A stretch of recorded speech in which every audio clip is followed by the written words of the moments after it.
ಪತ್ನಿಯ ಸಹೋದರಿಯನ್ನ ಮದುವೆಯಾಗಬೇಕಾಗಿದ್ದಂತಹ ವೈದ್ಯನ ಹತ್ಯೆಯಾಗಿದೆ. ಶಿರಸಿಯ ವೈದ್ಯನ ನಿಗೂಢ ಹತ್ಯೆ ಹಿಂದೆ ಅಡಗಿದೆ ಒಂದು ದೊಡ್ಡ ರಹಸ್ಯ. ಇಡೀ ಮನೆ ಮದುವೆಯ ಸಂಭ್ರಮದಲ್ಲಿತ್ತು. ನಾಳೆ ಹಸೆಮಣೆ ಏರ್ಬೇಕಾಗಿದ್ದಂತಹ ವರನ ಕನಸುಗಳು ನುಚ್ಚು ನೂರಾಗಿದ್ವು.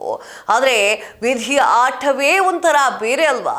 ಹೆಂಡತಿಯ ತಂಗಿಯ ಜೊತೆಗೆ ಎರಡನೇ ಮದುವೆಯಾಗಬೇಕಾಗಿದ್ದಂತಹ ವೈದ್ಯನೊಬ್ಬರ ಮದುವೆಗೆ ಮುನ್ನವೇ ಅವರನ್ನ ನಿಗೂಢವಾಗಿ ಹತ್ಯೆ ಮಾಡಲಾಗಿದೆ. ಈ ಘಟನೆ ಉತ್ತರ ಕನ್ನಡ ಜಿಲ್ಲೆಯ ಶಿರಸಿಯಲ್ಲಿ ನಡೆದಿದೆ. ಘಟನೆಯ ವಿವರವನ್ನ ಹೇಳಬೇಕಾದ್ರೆ, ಶಿರಸಿಯ KHB ಕಾಲೋನಿಯ ನಿವಾಸಿಯಾಗಿದ್ರು ಆಯುರ್ವೇದ ವೈದ್ಯರಾಗಿದ್ದಂತಹ ಡಾಕ್ಟರ್ ರಮೇಶ್ ಎಫ್ ಅವರು ಕೊಲೆಯಾಗಿರುವಂತಹ ದುರ್ದೈವಿ ಆಗಿದ್ದಾರೆ. ಇವರು ಶಿರಸಿಯಲ್ಲಿ ಸ್ವಂತ ಕ್ಲಿನಿಕ್ ಅನ್ನ ನಡೆಸ್ತಾ ಇದ್ರು. ಇಂದು ಬೆಳಿಗ್ಗೆ ಅವರು ವಾಸವಾಗಿದ್ದಂತಹ ಮನೆಯಲ್ಲಿ ರಕ್ತ ಸಿಕ್ತ ಪರಿಸ್ಥಿತಿಯಲ್ಲಿ ಶವವಾಗಿ ಪತ್ತೆಯಾಗಿದ್ದಾರೆ. ಹಾಗಾದ್ರೆ ಏನಾಯ್ತು ಅವರಿಗೆ? ಈ ಒಂದು ಸಾವಿನ ಹಿಂದೆ ಸಾಲು ಸಾಲು ಪ್ರಶ್ನೆಗಳು ಮತ್ತು ಅನುಮಾನಗಳು ಕಾಡ್ತಾ ಇದ್ದಾವೆ. ಪೊಲೀಸರ ಪ್ರಾಥಮಿಕ ತನಿಖೆಯಲ್ಲಿ ಹಲವಾರು ಪ್ರಮುಖ ಅಂಶಗಳು ಬೆಳಕಿಗೆ ಬಂದಿದ್ದಾವೆ.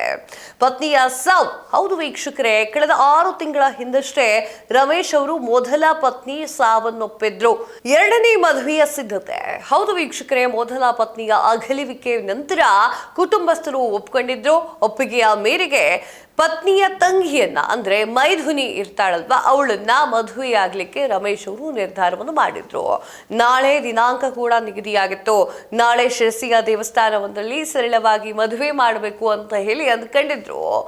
ಮದುವೆಯ ಕೆಲಸಗಳ ಬಗ್ಗೆ ಚರ್ಚಿಸಲಿಕ್ಕೆ ಸಂಬಂಧಿಕರು ಮನೆಗೆ ಹೋದಾಗ ವೈದ್ಯರು ಹೆಣವಾಗಿ ಬಿದ್ದಿರೋದು ಕಂಡು ಬಂದಿದೆ.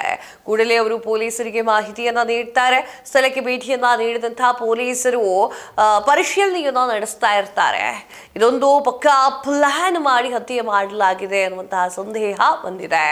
ತನಿಖೆ ಹಾದಿ ಹೇಗಿದೆ ಅಂದ್ರೆ, ಮದುವೆಗೆ ಇನ್ನೊಂದು ಕೆಲವೇ ಗಂಟೆಗಳಿರುವಾಗ ನಡೆದಂತಹ ಹತ್ಯೆ. ಹಲವು ಆಯಾಮದಲ್ಲಿ ತನಿಖೆಯನ್ನ ಮಾಡಲಾಗ್ತಾ ಇದೆ. ಆಸ್ತಿ ವಿವಾದ ಇದೆಯಾ, ಅಥವಾ ಮೊದಲ ಪತ್ನಿಯ ಸಾವಿಗೆ ಸೇಡಿಗಾಗಿ ಈ ರೀತಿಯಾಗಿ ಕೊಲೆ ಮಾಡಲಾಗಿದೆಯಾ, ಅಥವಾ ಎರಡನೇ ಮದುವೆ ಯಾರಿಗಾದರೂ ಕೂಡ ಇಷ್ಟ ಇಲ್ವಾ ಅನ್ನುವಂತಹ ಆಯಾಮಗಳಲ್ಲಿ ಪೊಲೀಸರು ತನಿಖೆಯನ್ನು ಮಾಡ್ತಾ ಇದ್ದಾರೆ. ಸದ್ಯ ಪೊಲೀಸರ ಪ್ರಕರಣ ದಾಖಲಿಸಿಕೊಂಡಿದ್ದಾರೆ. ಆರೋಪಿಗಳ ಪತ್ತೆಗಾಗಿ ವಲಯವನ್ನು ಬೀಸಿದ್ದಾರೆ. ಸಂಭ್ರಮದಲ್ಲಿದ್ದಂತಹ ಮನೆಯಲ್ಲಿ ಈಗ ಸ್ಮಶಾನದ ಮೌನ ಆವರಿಸಿದೆ. ಮದುವೆ ಮಂಟಪ ಏರಬೇಕಾಗಿದ್ದಂತಹ ವರ ಜೊತೆ ಇರುವಂತಹ ಪರಿಸ್ಥಿತಿ ನಿರ್ಮಾಣವಾಗಿದೆ. ಎಲ್ಲ ಕುಟುಂಬಸ್ಥರ ಎಲ್ಲಾ ಸದಸ್ಯರು ಕೂಡ ಕಣ್ಣೀರಲ್ಲಿ ಕೈ ತೊಳಿತಾ ಇದ್ದಾರೆ. ನಿಮ್ಗೇನ್ ಅನ್ಸುತ್ತೆ ಈ ಕೊಲೆಗಳ ಬಗ್ಗೆ? ಕಮೆಂಟ್ ಮಾಡಿ ತಿಳಿಸಿ. ಇದಾಗಿತ್ತು ಇವತ್ತಿನ ವಿಶೇಷ. ಮತ್ತಷ್ಟು ಸುದ್ದಿಗಳಿಗಾಗಿ ನೋಡ್ತಾ ಇರಿ ಸ್ಪೀಡ್ ನ್ಯೂಸ್. ಸುದ್ದಿ ನಿಮ್ಮದು, ಬೇಗ ನಮ್ಮದು.